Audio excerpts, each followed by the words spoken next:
Kalau dulu yang pernah yang kau Denny tahu, itu setoran apa enggak sih? Setorannya berapa sih? Setoran. Setoran. Kami setoran. Kalau kami 3-4 miliar itu kudu sedia tiap bulan. Tiap bulan? Tiap bulan. 3-4 miliar? Iya.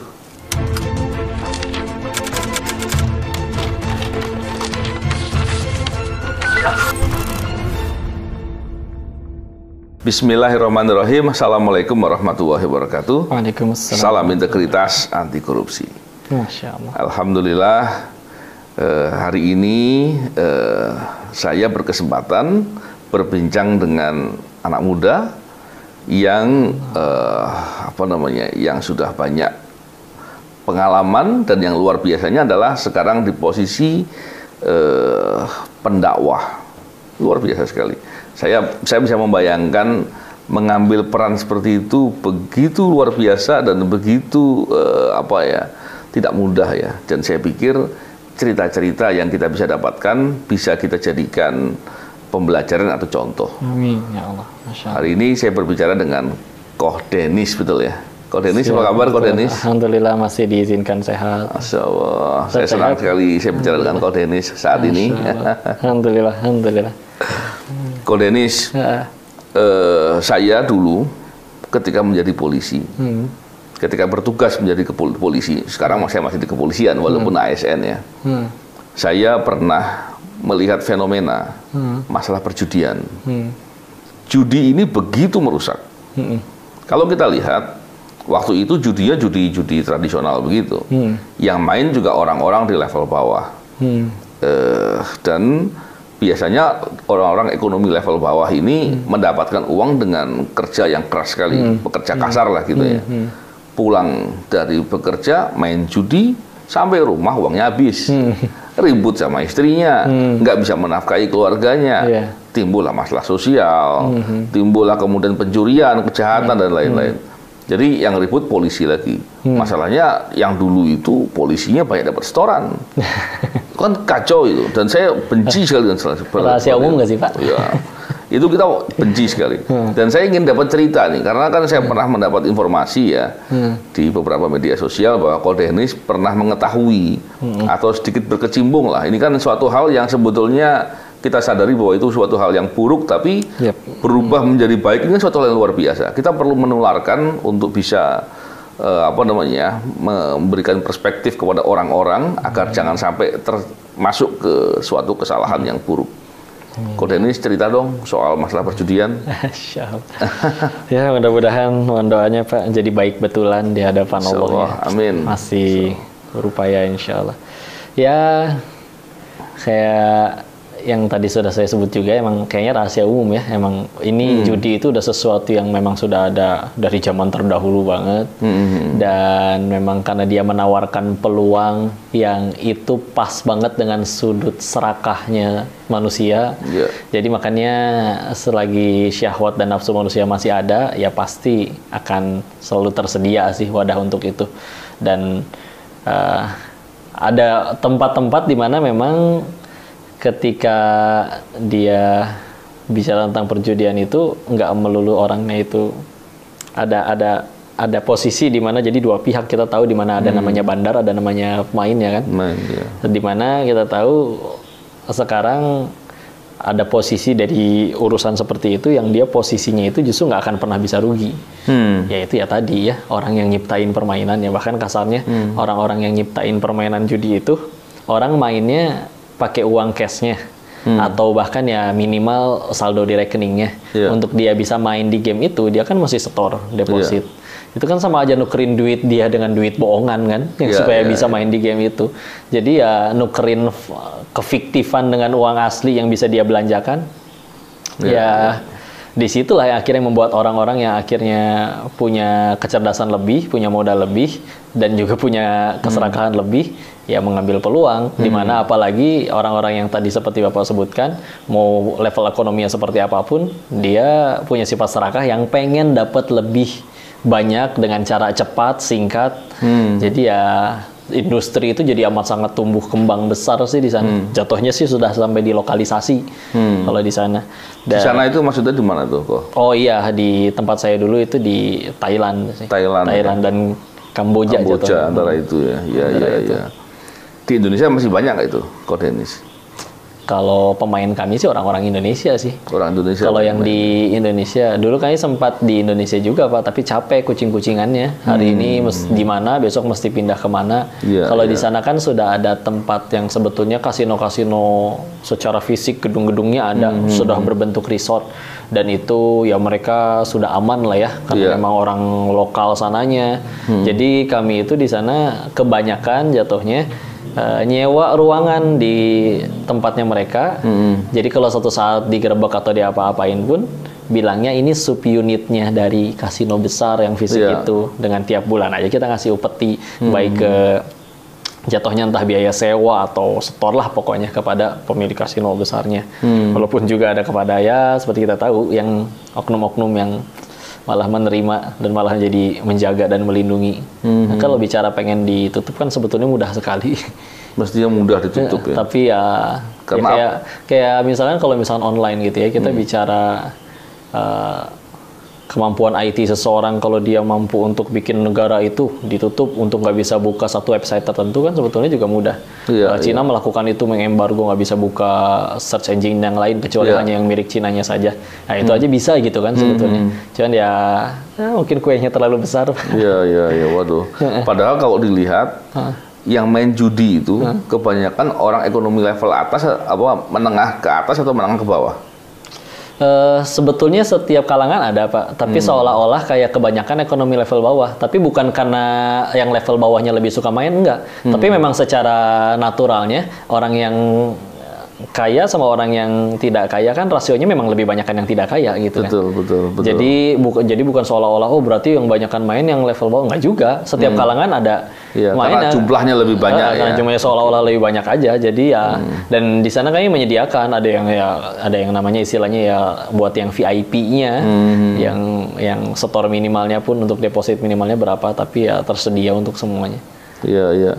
Dan tentunya orang yang bermain judi itu selain dari membangkitkan keserakahan, nafsu keserakahan tadi, membuat orang berangan-angan ya.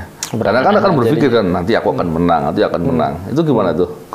Ya memang gitu ya, selalu diberikan harapan itu gitu. Bahkan kalau misalkan kalah pun, ya beberapa petugas CS-nya kalau komunikasi sama pemain-pemain yang kalah diberikan harapan ya terus pasti akan ada hari di mana engkau bersinar bla bla bla bangkit lah. Dia diberikan harapan kosong begitu aja yang padahal ya dari sudut pandang pemainnya memang nggak mungkin akan ujungnya menang sih Pak, karena ya jadi sistemnya dibuat seperti itu ya. Iya, kalau bahkan jangan gitu loh Pak, yang ini aja mesin capit boneka. Itu aja kalau kita beli mesinnya kan ditanya nanti sama sama teknisinya, ini mau di turn ke berapa? Maksudnya iya nanti di turn ke berapa dia nyapitnya bakal lebih kencang, nanti dia yang biasanya dapet. Segitu mesin capit boneka. Karena kalau emang kita pikir lagi, kalau mesin capit boneka itu selalu nyapitnya kuat, ya setiap kali pemain langsung menang semua, ya habis lah. Orang nggak ada yang mau punya usaha gituan gitu kan. Jadi sebetulnya si pemain-pemain, penjudi-penjudi juga sadar peluang kalahnya ada dan cenderung lebih besar. Tapi kan manusia punya, misalkan dari 10 pemain 8 kalah 2 menang. Kadang manusia punya sifat, saya pasti si 2 orang tersebut. Ada selalu sifat kepedeannya itu kan. Apalagi kalau misalnya di dunia yang kayak gitu memang di sana juga ya narkoba bebas sekali. Efek narkoba salah satunya kan euforia, percaya diri, benar-benar jadinya. Dan itu ada wadahnya main judinya, jadi benar-benar kepedean main aja terus main terus atau habis aja. Atau habis, berhentinya karena habis biasanya. Mungkin awal-awalnya dia masih bermain dengan spare uang yang memang sudah tersedia uang gitu sisanya biasanya di bulan itu masih ada sisa gaji 500.000, besok udah tanggal gajian lagi, cacing-cacing naga-naga lah, habis juga besok udah gajian lagi, dan ini ada peluang nih buat bisa jadi berkali-kali lipat lebih gede. Awalnya begitu. Dan ketika udah menang, tersimpan di memori kan tuh perasaan pernah menang segitu banyak. Ya sudah, ketika akhirnya pengen main lagi, pernah ngerasain di bulan berikutnya ternyata misalkan kalah. Kan dia dulu pernah menang, aku hanya tinggal taruhan sekali lagi untuk mengembalikan itu semua. gagal lagi. Nggak dapat. Gimana nih? Harus hanya butuh sekali lagi. Gimana ya? Oh ini aja nih handphone orang dah curi dulu, atau enggak bilang aja pinjam dulu, atau bilang aja nih mas kawin istrinya digadein dulu atau gimana? Atau kalau pegawai dia korupsi dulu gitu ya. Iya. Karena saya di beberapa kasus ya, kasus korupsi yang saya tangani, itu ada saja pejabat-pejabat yang kemudian karena uangnya terlanjur banyak, cara mendapatkannya dengan mudah. Ini kan mencuri, kan kalau korupsi itu kan mencurinya barang yang ada di dia, jadi kan ambilnya kan mudah. Kemudian dia dengan enaknya saja dipakai buat main judi. Dapat syukur, nggak dapat ngambil lagi. Iya, dapat nyuri lagi. Ini. Kan kacau kalau begitu ya. Sedangkan, aduh itu hak orang ya Pak. Ya, jadi dosanya didobel. Aduh. Dosa korupsinya, dosa judinya dan lain-lain. Jadi kacau seperti itu memang. Dan perjudian ini kan menjadi orang berani menyelenggarakan karena ada yang backing. Iya. Betul nggak? Iya. Mungkin nggak kalau judi itu nggak di-backing? Sesuatu yang akhirnya tambah besar dengan sendirinya pasti menarik perhatian orang sih Pak. Iya. Ketika orang yang perhatian orang itu, ketika dia mulai menarik perhatian dan ada orang-orang yang punya power lebih besar dan orang yang punya power lebih besar itu dia juga punya greediness itu tadi, keserakahan itu tadi, pasti seminimal kepikiran gimana caranya gue ikut kebagian kue nih dari ini. Nah gitu, jadi ya datanglah dia. Kalau dulu yang pernah yang kau Denny tahu, itu setoran apa enggak sih? Setorannya berapa sih? Setoran. Tapi setoran. Kalau kami 3-4 miliar itu kudu sedia tiap bulan. Tiap bulan? 3-4 miliar? Iya. Jadi betul-betul ini, itu baru satu ya? Kan banyak ya? Kami. Iya, masih banyak. Masih banyak yang lain ya? Masih banyak. Jadi, waduh, kacau ya. Dan itu, memang perbuatan aparat atau petugas yang dapat setoran itu perbuatan namanya korupsi. Iya, betul. Perbuatan korupsi. Jadi dia dalam rangka menutupi kejahatan atau membiarkan kejahatan terjadi, dia berbuat korupsi. Caranya apa? Kewenangan yang ada di dia, dia lalaikan dengan mendapatkan imbalan. Padahal dampaknya adalah ke masyarakat. Iya. Baik masyarakat kemudian banyak yang menjadi yang kalah dalam perjudian dan secara tidak langsung menjadi korban ya. Karena setelah itu kan karena mungkin dia kurang akal gitu ya, sehingga dia melakukan praktek-praktek yang nggak benar dan itu akan berdampak kepada kehidupan sosialnya dia. Dan yang lebih parah lagi gini, kalau dari sini betul apa nggak ini? Orang kalau main judi kan pasti akan membuat mentalnya rusak. Dia suka berangan-angan, menjadi lebih malas. Terus kemudian serakah dan lain-lain. Yang lebih parah sih bukan hanya mentalnya rusak Pak, tauhidnya hilang. Tauhidnya hilang. Iya, ngerasa bahwa makanya kami di beberapa kalangan bandar itu nyebut player itu ya mereka pecundang yang harap rezekinya dikasih sama bandarnya. Betul. Kami playing God di situ, bermain jadi Tuhan di situ, bisa nentuin rezeki orang, hari ini siapa yang menang, hari ini siapa yang kalah.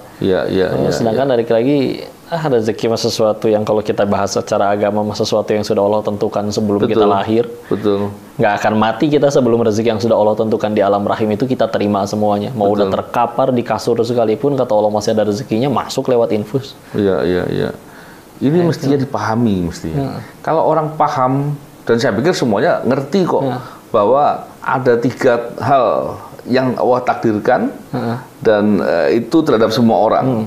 Yang pertama rezeki, jodoh dan matinya. Iya. Artinya orang udah jelas gitu ya. Tapi tetap aja orang kemudian mau berbuat tadi ya. Kan negeri ya keserakahannya. Makanya satu kenapa alasan nyemplungnya ke dakwah karena bismillah saya waktu di sana menemukan bahwa tauhid itu bisa jadi solusi banget. Dan itu untuk semua permasalahan. Makanya itulah yang benar-benar paling esensi disampaikan oleh Nabi paling awal sampai paling akhir. Nah, tauhid adalah solusi. Yang kedua, ketika akhirnya menyampaikan emang lebih banyak ngajak mikir. Dalam artian kayak misalkan apa kita benar-benar yakin itu kan yang bikin orang juga gitu. Orang itu yang bikin judi itu juga orang, dia juga manusia, bisa lapar, punya keserakahan. Kita benar-benar gitu serius berpikir bahwa mereka sengaja buat judi online itu dengan niat bagi-bagi duit kepada seluruh pemainnya dengan cara dikasih menang. Mustahil. Karena kalau dari awal mereka niatnya bagi-bagi duit ya yang mereka buat lembaga zakat infak sedekah, bukan ini. Nah, kan dia aja mikir yuk karena itulah persamaan semua orang yang mukallaf kan, yang udah dikenai kewajiban syariat, sama-sama udah ada akalnya. Kita tahu ini di depan kita misalkan ada 2 gelas, satu racun, satu susu. Kita jelas nggak akan milih racun karena ini akal yang ngecegah gue minum ini mati, gitu. Terus harusnya itu bisa nyampur bahwa kalau misalnya Allah udah sesuatu, Allah udah larang sesuatu, pasti kan buruk buat kitanya. Betul. Jadi ya kudu nyampe ngajak ke arah tingkatan itu sih sebetulnya. Sekaligus banyak utangnya ke Allah, mudah-mudahan bisa gugurin dosa yang dulu. Amin. Dan luar biasa memang. Dan gini Pak Denis, praktek korupsi sama. Orang berbuat korupsi karena dia nggak percaya bahwa rezeki itu Allah yang jamin lah, Allah yang nakar, sudah ada takarannya dan pasti akan diberikan semuanya, nggak akan buru-buru diambil karena takut nanti nggak sempat diambil, karena semuanya akan diberikan. Tapi ada saja kemudian orang berpikir begini, wah gimana nih masa sekarang ini kita cari yang haramnya susah apalagi yang halal, kan karena nggak berakal dia ngomong begitu. Iya, padahal selengkap Pak, jangankan yang korupsi Pak, suami pelit sama istrinya juga gara-gara kurang tauhid kalau dicari lebih lanjut mah. Dia ngerasa bahwa kalau misalnya ngasih ke istri saya tambah kurang dong duitnya. Padahal kan kalau dalam konsep Islam ya kita kenal yang namanya berkah, yang malah jadi tambah lebih besar. Dan kadang bicara rezeki itu ternyata kadang salah fokusnya kita. Kadang orang mikirnya gini, ketika akhirnya aku ngelakuin yang haram, kayaknya dapat lebih gede deh daripada yang halal. Padahal bicara rezeki itu misalkan nih, si Denis bulan ini kata Allah dapat rezekinya misalkan 1 miliar. Mau dicari pakai cara halal atau haram, tetap dapatnya pasti segitu juga. Betul. Aslinya segitu. Seperti kayak kisahnya dulu Ali bin Abi Thalib radhiyallahu anhu karamallahu wajhah, minta anak kecil bersihin dudukan kudanya. Lalu ditinggal sholat, keluar sholat, kudanya ada, tapi anak kecil sama dudukan kudanya hilang. Ya udahlah pergi ke toko kuda. Nyampe di salah satu toko kayak kenal tuh ya, ditanya ke yang punya toko, itu dapat dari mana? Ada bocah tadi jual, punten Pak, bahasa kitanya ya, maaf Pak, dikasih berapa itu? Dikasih 1 dirham, kata Ali dalam hatinya. Demi Allah yang jiwaku berada dalam genggamannya, setelah beres sholat saya juga pengen ngasih 1 dirham ke anak itu. Si anaknya mikirnya, kalau saya curi dapatnya lebih gede dan lebih cepat kali ya. Tapi ternyata dapatnya segitu juga dan dapat dosa. Kalau dia milih sabar, dapatnya segitu juga nominalnya, tapi plus pahala. Penuh keberkahan tentunya. Dan ini saya senang sekali ketika ada Koh Denis yang banyak berbicara soal amar ma'ruf nahi munkar, soal dakwah. Kenapa? Karena kan sekarang ini, ya saya bukan mau menyalahkan anak-anak muda ya, tapi kecenderungan itu bicara instan, nggak mau ikut proses, nggak mau sabar, nggak mau susah. Padahal dari pengalaman saya paling tidak, saya juga sering bicara di forum-forum mahasiswa begitu. Dia selalu bilang bahwa ketika kita di masa setiap waktu itu kita belajar lah, dan salah satu pembelajaran kita itu adalah belajar mendidik karakter. Kalau kita mengatakan membangun akhlak, gitu, menguatkan akhlak. Ketika kita bicara mendidik karakter, tidak ada karakter terbentuk dengan santai-santai gitu, dengan tanpa kesusahan, tidak diberikan ujian, tidak mungkin gitu. Padahal di sekolah pun kita tahu kok bahwa tidak ada tuh namanya sekolah yang nggak ada ujiannya gitu. Bahkan kita tidak pernah tuh sekalipun ya anak sekolah ataupun mahasiswa yang berdoa, ya Allah, aku mau sungguh-sungguh sekolah, tapi ya Allah tolong jangan diberikan ujian. Tidak mungkin ya. Tapi dalam kehidupan doanya seperti itu gitu. Berikan aku, jauhkan dari segala ujian, segala kesulitan. Padahal kesulitan yang dimaksud itu adalah bagian dari pendidikan. Gimana tuh? Ya, karena ternyata saya ke sana datang dengan niat nyari kebahagiaan waktu itu Pak, karena ada kondisi di mana sempat ya usaha ya bangkrut dan lain-lain gitu ya. Jadi pengen kayaknya kalau saya punya uang bisa lebih bahagia deh. Kan, dan yang lebih berat kan bukan masalah kekurangan uang ya, tapi ngelihat orang yang disayang bersedihnya itu loh. Jadi akhirnya ketika udah di sana, jadi satu pertanyaan besar adalah ketika di sana ngelihat orang yang katanya memiliki hal-hal yang menurut orang itu adalah sumber kebahagiaan, baik itu jabatan, entah harta, entah popularitas. Tapi kami selalu ketemukan orang yang udah punya itu semua, tapi tetap nggak bahagia-bahagia juga, ya kan? Sehingga akhirnya saya nanya lagi, saya berarti dapat kebahagiaan ini dari mana? Waktu itu kesimpulannya 2. Satu, anak kecil. Anak kecil itu bisa lebih bahagia daripada kita. Padahal uang kita lebih banyak, padahal ilmu kita lebih tinggi daripada anak-anak. Alasannya jelas. Balik lagi, di hati si anak kecil itu belum ada pesaing Allah di hatinya. Kita makin gede, gini ya rasanya punya duit enak, gini ya rasanya punya jabatan enak, itu jadi pesaing Allah di hati kita, sehingga itu bahkan jadi penentu kebahagiaan kita. Percuma saya gaji 20 juta sebulan, yang saya baru bahagiain nanti kalau rumahnya segede gitu. Enggak, kenapa harus begitu? Dulu kita bisa bahagia tanpa itu semua. Kan kita lahir nggak langsung gede, kena orok dulu. Tapi saya nggak mungkin jadi anak kecil lagi. Yang kedua, ketika akhirnya orang yang lebih kaya, lebih berjabatan, lebih punya segalanya kok malah nggak bahagia, saya jadi nyari kan siapa yang bahagianya tanpa batas dan tanpa alasan. Akhirnya ketemu, ya cari aja orang-orang suci katanya, entah nabi kayak entah apa. Ya juga ya, ada orang-orang yang orang bilang soleh gitu, soleh asli, dia pahala lebih banyak, dosa lebih sedikit, dan bahkan terampuni, tapi ujian lebih parah, tapi tetap jadi manusia yang lebih baik daripada orang lain.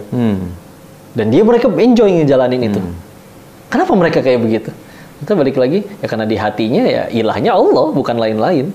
Maka Islam ya yang menawarkan seperti itu ya. Akhirnya waktu itu dapat seperti itu. Dan memang ketika bicara tadi justru kepahitan itu mendidik, ya Nabi jadi manusia yang paling mulia akhlaknya, emang hidupnya enak-enakan aja. 4 wanita paling mulia di surganya Allah, Ibunda Khadijah, Ibunda Fatimah, Maryam, dan Asia. Emang hidupnya sebagai wanita sosialita yang hidupnya mewah segala? Enggak. Pahitnya luar biasa hidup mereka itu. Tapi jadi justru makanya ini dia ketika benarkan ada yang nyebut ini sabda Nabi atau juga pendapat menyebutkan ini sebetulnya ucapan dari Abdullah bin Mas'ud ya, yaitu hubbud dunya rasukhul khotiyah. Cinta kepada dunia itu adalah pangkal dari segala dosa. Ketika kita malah lebih banyak fokus di dunianya, yang padahal dunia itu pasti akan kita tinggalkan, muncullah itu perasaan pengen dapat duit dan yang lain-lain. Padahal yang sekarang sedang kita jalani jembatan menuju rumah kita yang asli itu pulang ke sana. Secara logikanya, apa iya ada orang yang dengan sengaja merenovasi jembatannya begitu indah tapi rumahnya dibiarkan bobrok? Makanya Imam Ibnu Taimiyah sampai mengingatkan kalau orang gampang sedih, kecewa, ya sederhana karena dia bagusin dunianya tapi menghancurkan akhiratnya.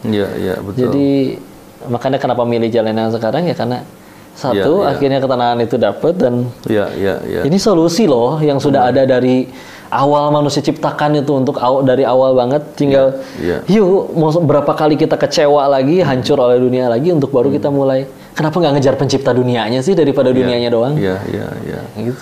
Masya Allah, luar biasa. Dan memang gini, Ko Denis, saya sering mengetahui, saya dalam beberapa forum saya bicara forum soal ini, saya sering mengetahui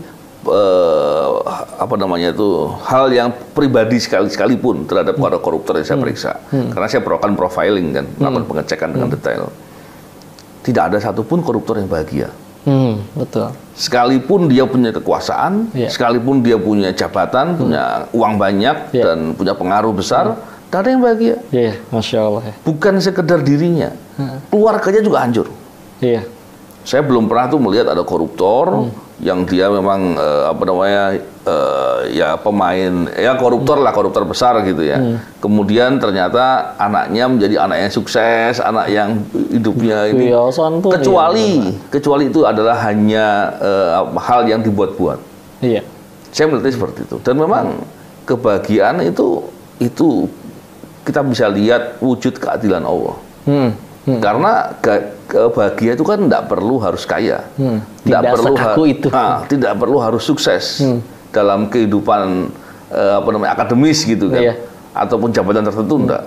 Nah di situ ternyata ada seorang yang mengatakan begini, bahagia itu ketika kita tidak sedih dengan apa yang telah terjadi dan kita tidak takut dengan apa yang akan terjadi, tidak risau dengan apa yang akan terjadi. Kudu tauhid banget tuh buat itu. Nah, bicara itu kan bicara tawakal. Bicara kita paham dengan kita yakin dan percaya dengan apa yang telah Allah takdirkan dan kita meyakini bahwa apa yang Allah takdirkan adalah yang terbaik. Jadi ketika bahagia dengan perspektif yang disampaikan sama Ko Denis tadi itu luar biasa, keren. Iya Pak, justru itu Pak satu titik yang akhirnya keluar Pak. Setinggi apapun mereka ini, mereka di ujung-ujung setelah beres dugem atau apa ngomong gitu, kita sampai kapan ya hidup kayak gini? Kayaknya enakan di rumah lagi, enakan tinggal di Indo lagi, dikelilingin anak cucu gitu, di rumah yang hangat, sederhana. Saya mikir orang yang di Indonesia pada kumpul di ruang tengah kan nggak punya kamar lagi. Kalau dia, ya mereka orang-orang yang uang nggak masalah Pak. Anak-anak kita nggak ada bete, dia minta duit jajan paling pergi ke warung. Anak-anak mereka bete ambil handphone, pesan tiket ke Singapura Pak, jalan-jalan, beli baju di sana, nggak bawa baju, beli baju di sana, beli koper di sana. Pulang sekalinya kumpul sama orang tuanya juga, anak orang tuanya kapan ya ketemu anak di rumah, saking gede rumahnya, juga nggak ketemu sama anaknya. Dan kelihatan banget ketika akhirnya kadang mereka banggain anaknya yang kuliah di Jerman, yang di mana dibangga-banggakan seperti itu. Tapi ketika akhirnya ngelihat ada ibu-ibu di pinggir jalan yang disuapin sama anaknya, dijemput, diboncengin naik sepeda, ngupeng Pak, kelihatan, ngiri banget gitu, ngiri banget. Dan ada kawannya Papi ya, dia ditemukan ngobrol Papi sama saudara-saudaranya, ada teman mereka yang dulu kaya, paling kaya di antara semuanya. Begitu ditanya kabarnya di mana, cicinya Papi itu jawab, udah meninggal katanya. Meninggal di mana? Hampir busuk 7 hari di kontrakan bobrok pinggir jalan. Kok begitu? Bukannya anak-anaknya kayak semua? Betul, anak-anaknya kaya. Tapi dulu ada justru anak-anaknya yang naruh bapaknya di situ. Kok bisa? Karena dulu ada satu ajaran yang diajarin si ayahnya kepada anak-anaknya. Nah, kalau kenal sama orang gak jadi duit, gak usah kenal sama orang kayak gitu. Jadi ayahnya sendiri ngajarin. Nancep di hati anak-anaknya Pak. Ketika suatu saat bapaknya udah nggak bisa ngasih duit, warisan udah cair semua, nggak ada yang mau ngurus bapaknya, udah nggak jadi duit. Tapi gimana, kasihan, ya udah sewain kontrakan 700.000 pinggiran kota, pembantu ngejenguk seminggu sekali. Giliran ada giliran ngejenguk, ya salah satunya pas lagi udah nyaris busuk 7 hari. Dan yang ngebunuh si bapak itu kan bukan sakit dan tuanya Pak, tapi perasaan dibuang oleh anak yang dulu dibangga-banggakan. Karena kadang ketika ada bilang orang berkata, kan mereka yang di sana juga mikir, Pak, tuh berarti buat apa ya saya nyari uang banyak-banyak, anak saya tetap bejat kayak gitu juga. Dan akhirnya saya survei yang akhirnya jadi final banget untuk mutusin pulang, sebelum akhirnya juga ngedenger nonton ceramah Agim di kasino. Ya. Tapi di saat itu waktu itu ngeliat dulu bahwa, yuk survei siapa ada nggak sih yang happy ending gitu dari judi itu ya. Coba lihat pendiri kasino itu, tanya-tanya ke orang yang udah kerja lama, pendirinya kemana? Udah di penjara. Kalau gitu kemana tuh pendiri kasino itu? Anak istrinya kabur, dihianatin.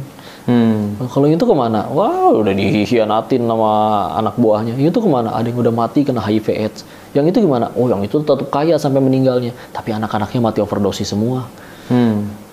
Wah, ada yang happy ending begini nih. Jadi bahaya. Ya udah tuh. Terus sedangkan bahagia itu murah. Betul. Ada momen ketika waktu itu beres suatu acara, masih dikasih nasi kotak Pak, ditolak nggak enak, nyampe rumah juga tahu bakal dibuang karena perut udah kenyang. Ya udahlah, bawa aja, nggak enak kalau nggak diterima. Di lampu merah saya kasih kepada ada yang butuh gitu ya, kelihatannya lebih memerlukan lah. Pas dikasih, diterimanya sambil membungkukkan badan, sambil benar-benar tulus, ya Allah, Masya Allah, Ade, terima kasih. Diterima, Bapak nggak tahu tadinya ini bisa makan atau enggak, tapi nggak bisa balas apa-apa. Semoga Allah yang balas, dimudahkan rezekinya, dimuliakan, dilancarkan karirnya. Tulus itu doa keluar semua Pak. Sepanjang jalan sampai rumah, nyengir-nyengir sendiri, kok seneng ya si Bapak itu, Masya Allah, yang saya kasih kan cuma sesuatu yang bakal saya buang, bakal jadi sampah, dan itu murah banget. Tapi, loh kok gini doang bisa bahagia ya? Dulu dipikirnya bahagia tuh kayaknya kalau udah punya handphone baru, kalau udah punya mobil baru, kalau udah punya rumah baru, dan yang lain-lain. Enggak tuh ternyata. Bahagia tuh semudah itu. Terus buat apa kami bak-bak di sana segala macam dengan segala resikonya kalau misalkan ujung-ujungnya padahal semudah itu untuk bahagia. Jadi ya goodbye, saya pulang. Orang-orang di sana tuh pada mikir begitu nggak sih? Pada mikir gitu sebenarnya Pak, tapi nggak punya cukup nyali untuk ninggalin itu semua. Kenapa? Ya pernah ngerasain pahitnya lapar, pahitnya pengangguran mungkin, dan gitu akhirnya dapat sana. Bahkan karena memang beberapa pekerja yang kami hire di sana itu lulusan SD Pak, untuk jadi CS-nya. Karena daripada bayar orang lulusan yang udah S1, S2 dengan skill dan kemampuan yang punya ekspektasi gaji lebih tinggi, sedangkan job desk yang harus diberikan kepada CS judi itu yang minimal mereka bisa ngetik, tinggal diajarin, balas-balasin chat, sama bisa buka mutasi rekening.